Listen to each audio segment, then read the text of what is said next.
Theodore Hale had worked at Meridian Structural for 19 years when the woman who replaced his former director tore the yellow hold tag from the load-bearing bracket, dropped it on the floor in front of the entire floor crew, and told him to clear out his locker by end of shift. He did not argue. He did not raise his voice. He picked up the tag, folded it once, and put it in the breast pocket of his jacket. Then he walked to his locker, packed his thermos and his daughter's photograph, and left the building through the side door he had used every morning since the year his wife, Caroline, died. That was a Thursday. By the following Tuesday, Meridian Structural had lost the federal infrastructure contract that had taken 3 years and 4 proposal revisions to win. The value of that contract was $840 million. The bracket Theodore Hale had flagged cost $11.60. Theodore Hale was 52 years old and had spent the better part of his adult life working with steel. Not the romantic version of it. Not the kind people imagine when they picture men in hard hats against dramatic skylines. The real version, the version that involved micrometer tolerances, batch certification logs, the particular way a defective weld changes color under ultraviolet light before it changes anything else. He had learned most of what he knew from his father, who had worked fabrication in Thunder Bay for 31 years, and the rest he had learned the hard way, which was the only way the industry actually taught anything. He lived in a semi-detached house in Burlington, Ontario, 20 minutes from the Meridian plant, with his daughter Iris, who was 14, and had recently decided she wanted to be a marine biologist. He cooked dinner most nights. He drove her to swim practice on Tuesdays and Thursdays. He kept a photograph of Caroline on the kitchen windowsill, next to the herb pot Iris had given him for his 50th birthday, and sometimes, in the evenings when the house was quiet, he would stand in the kitchen longer than he needed to, not doing anything in particular, just standing there. He was not the kind of man who talked about himself at work. His colleagues knew he was a widower and that he had a daughter. They knew he was meticulous and that he did not let things go. They did not know much else, and Theodore Hale had never felt the need to change that. He had been Meridian's senior structural integrity analyst for 11 years. His job was to verify that every component used in the fabrication of load-bearing assemblies met federal certification standards, not the summary standards, the full ones, the ones that included traceability documentation all the way back to the raw materials supplier. He was good at this work in the way that people who have done something long enough and carefully enough eventually become good at it. Not flashy, not fast, but thorough in a way that had no gaps.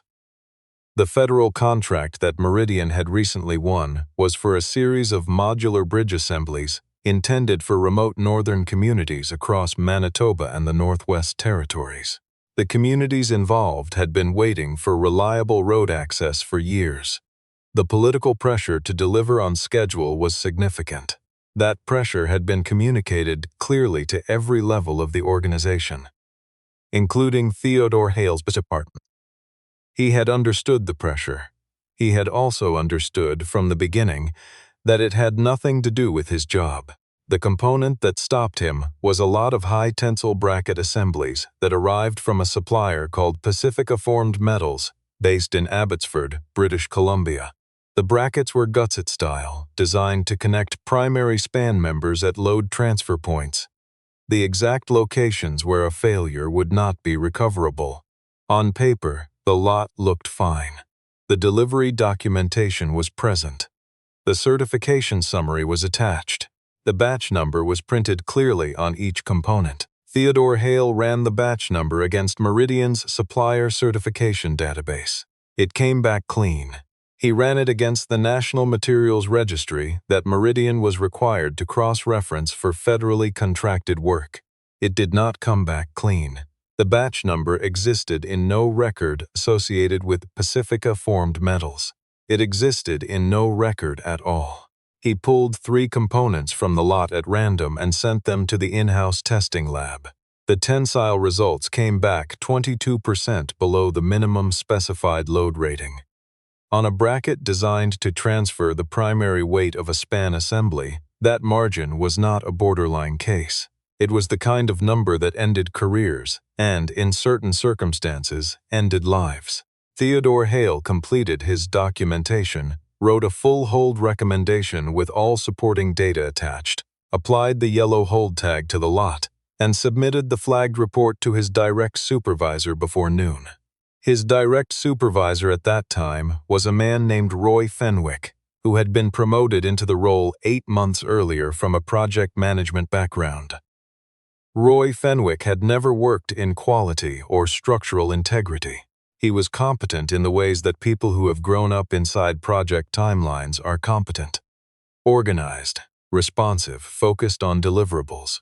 He read Theodore's report and told him he would take it up the chain.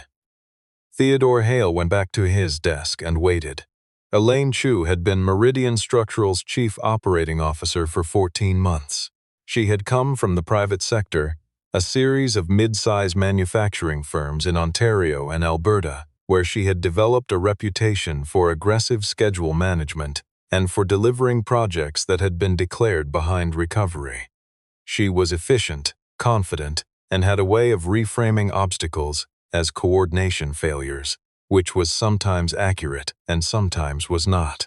She had been briefed on the federal bridge contract at the time she joined Meridian.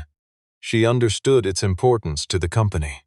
She had also committed, in her first quarterly presentation to the board, to delivering the first phase of fabrication 2 weeks ahead of the revised schedule.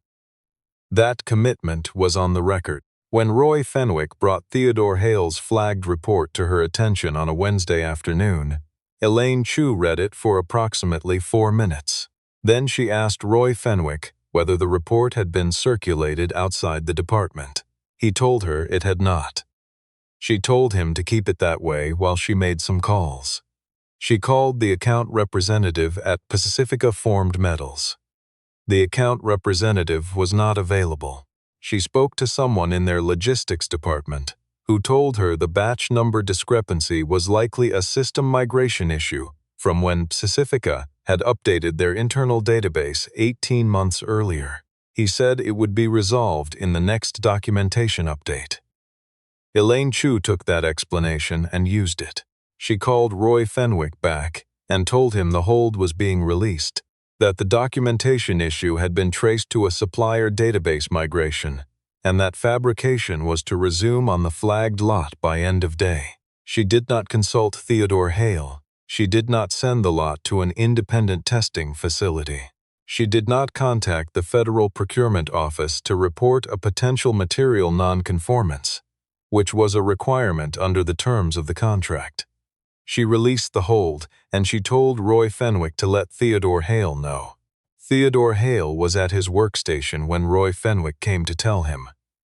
He listened to the full explanation. He asked Roy Fenwick whether the batch traceability had actually been resolved or whether someone at the supplier had offered a verbal explanation. Roy Fenwick looked at the floor and said he was not certain. Theodore Hale said he would like to see the documentation update before the hold was released. Roy Fenwick said the decision had already been made. Theodore Hale said he understood and that he would be reapplying the hold tag until the documentation was in writing. He was not raising his voice. He was not making a scene. He was stating, in the same tone he used to describe tensile results, that his professional obligation required him to maintain the flag until the certification gap was formally closed. Roy Fenwick told him that was not how this was going to go. Theodore Hale said he respected that opinion and that he was going to need it in writing as well. The call to Elaine Chu took 11 minutes. She arrived on the fabrication floor 20 minutes after that, and she did not arrive quietly. She was accompanied by the plant manager, a man named Douglas Rafferty, and by 2 members of the operations team. The floor crew stopped what they were doing. Elaine Chu walked directly to the lot, removed the hold tag that Theodore Hale had reapplied, and dropped it on the floor. She looked at him and said that he had flagged a documentation issue that had been explained and resolved, that he had been informed of the resolution through proper channels, and that his continued refusal to accept that resolution constituted a failure to follow a reasonable workplace direction. She told him to clear his workstation and report to HR before leaving the building. Theodore Hale looked at the tag on the floor. He picked it up. He folded it once and put it in his pocket. He looked at Elaine Chu for a moment, not with anger, not with pleading, just with the particular kind of steadiness that comes from knowing you are right and knowing it does not always matter. And then he walked off the floor. The crew watched him go. Nobody said anything. A few of them had been at Meridian long enough to remember when Theodore Hale had caught a batch of substandard rebar on a retaining wall project that would have gone into a school gymnasium. They remembered that too. He sat in his truck in the parking lot for a while. He was not crying.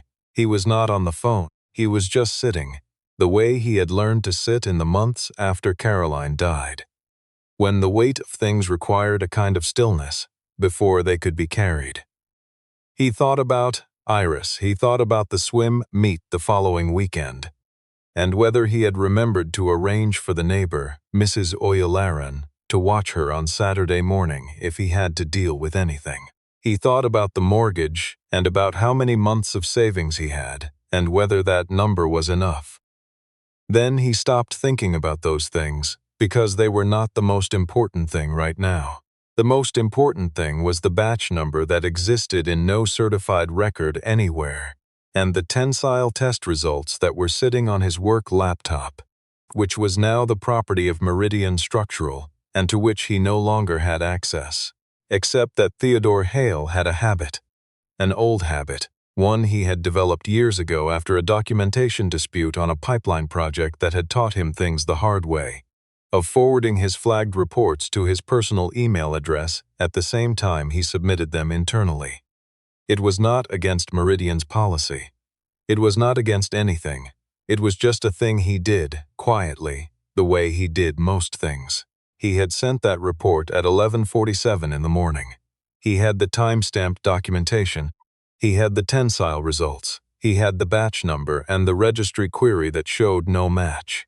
He had everything. He drove home. He made dinner. He helped Iris with a biology assignment about ocean thermal layers and listened to her explain the difference between the mesopelagic and bathypelagic zones with the specific enthusiasm of someone who has recently discovered they love something. He did not tell her what had happened at work. She had enough on her plate, he thought, and he was not sure yet what any of it meant. He went to bed at 11. He did not sleep well. The following morning, he called a labor and employment lawyer named Harriet Sloan, whose name he had found on the Ontario Bar Association's directory. He had never hired a lawyer before in his life. He explained the situation in the same precise sequential way he explained tensile test anomalies. Harriet Sloan listened without interrupting. When he finished, she asked him whether he had the documentation. He said yes. She said she would like to see it. He also called Transport Canada's infrastructure safety reporting line. He was placed on hold for 6 minutes. Then he spoke with a field intake officer named, based on the automated reference code he received afterward somewhere in the federal office in Gatineau. He described the unverified batch, the failed tensile results, boats, the released hold, and the timeline. He gave them his email address. He was told the matter would be assigned to a compliance review officer and that he would hear back within 5 business days. What he did not know, and what he would not learn until later, was that Elaine Chu had called the Federal Procurement Office herself that same morning. She had called to get ahead of any potential inquiry. She had described the situation as a resolved documentation discrepancy and had characterized Theodore Hale's continued insistence on the hold as a misunderstanding of scope.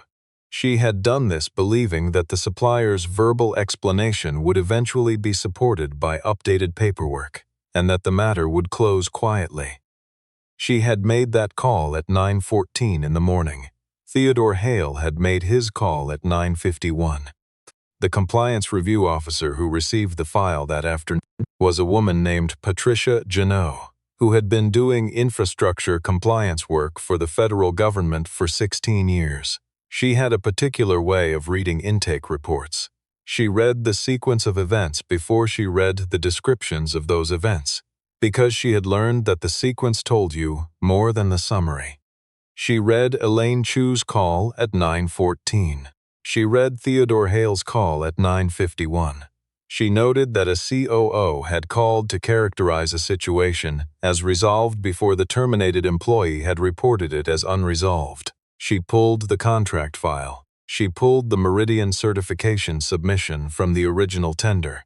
She picked up the phone. The Federal Compliance Inspection Team arrived at the Meridian plant on a Monday morning, 7 days after Theodore Hale had been walked off the floor. They arrived with 3 inspectors, a materials testing unit, and a formal request under the Government Procurement Act for access to all documentation related to the flagged component lot. Douglas Rafferty, the plant manager, met them at the entrance. He called Elaine Chu immediately.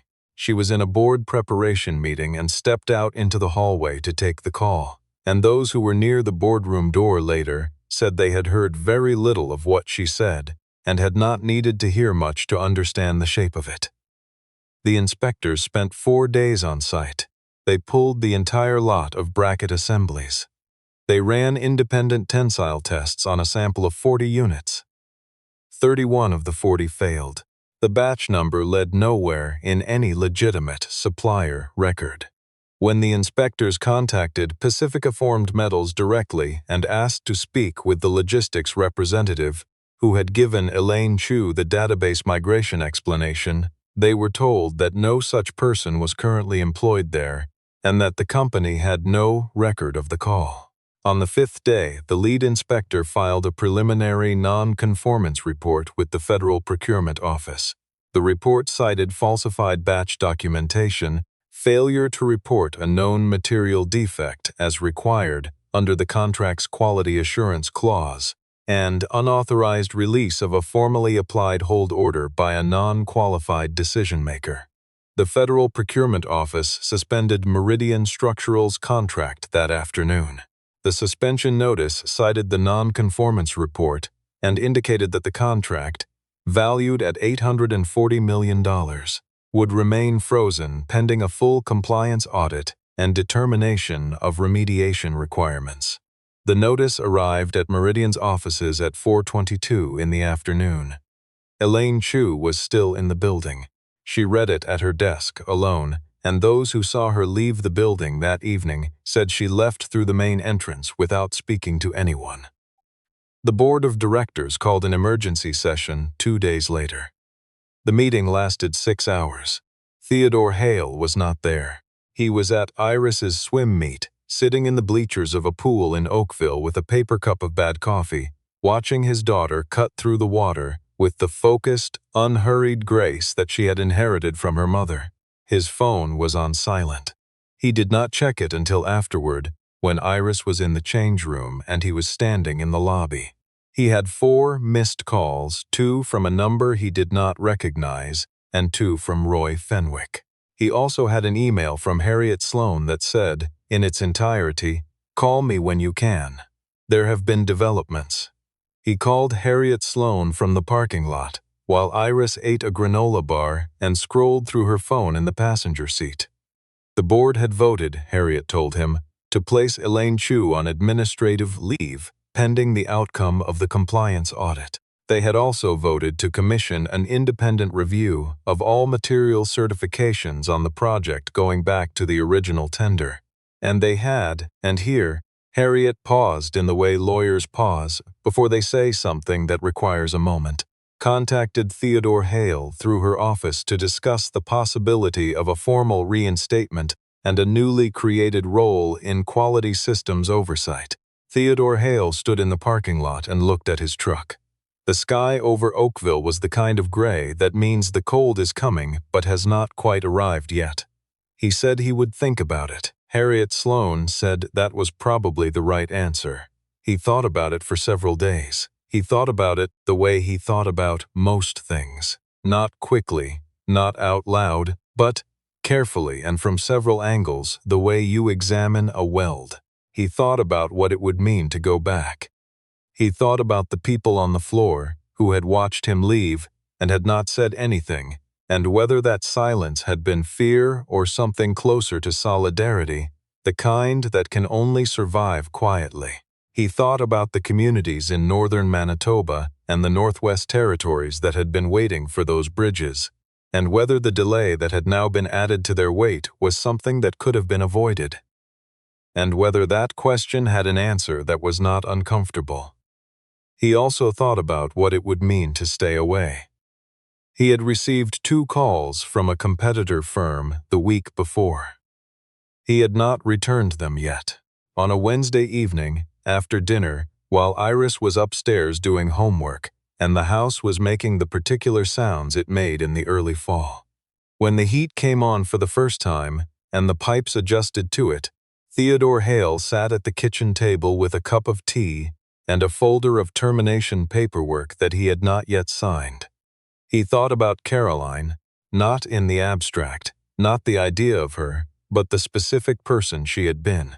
She had been a nurse. She had worked in a cardiac unit for 11 years and had once told him, during an argument about something he could no longer remember, that the only thing she had ever been afraid of professionally was not making a mistake, but making a mistake, and then not telling anyone.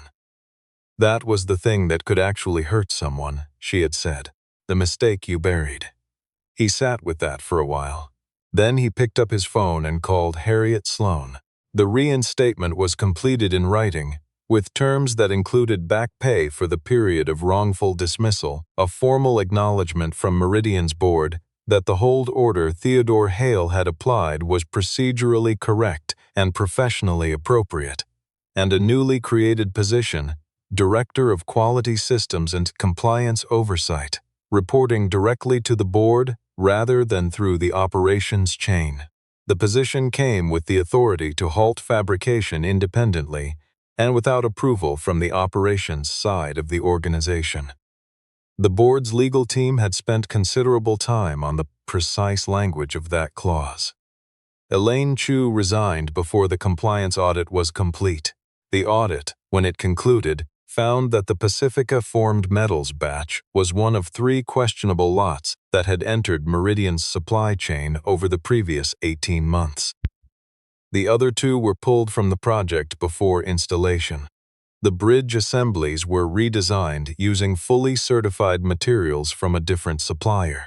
The first phase of the project was delayed by 4 months. The Federal Procurement Office lifted the contract suspension after the audit was complete and the remediation plan was accepted. The bridges would still be built. They would take longer than originally planned. They would be built correctly. Roy Fenwick kept his job. He requested a meeting with Theodore Hale in Theodore's second week back. He sat across the desk and said that he had known, when he delivered the message about the released hold, that something was wrong, and that he had not done anything about it. He did not offer an excuse. He said he thought Theodore Hale deserved to hear that directly. Theodore Hale told him he appreciated it. He meant that. On a Friday afternoon in late October, 3 months after the hold tag had been dropped on the fabrication floor, Theodore Hale drove to pick up Iris from school. She climbed into the truck with her backpack and her swim bag and immediately began telling him about a documentary she had watched in science class about the pressure conditions at the bottom of the Mariana Trench. She talked about it all the way home. He listened to all of it. They stopped at the grocery store on the way. She wanted to make pasta. He let her choose the sauce. In the produce section, while she was deliberating over which type of tomato was the correct type of tomato for the sauce she had in mind, a deliberation she conducted with the same serious precision she applied to most things, which was something she had not gotten from him, or at least not only from him.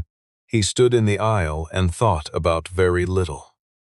It was one of those evenings where the ordinary weight of things sits differently, where the grocery store is just a grocery store and your daughter is just your daughter, and the argument about tomatoes is just an argument about tomatoes, and all of it, The whole accumulated ordinary fact of it feels like enough.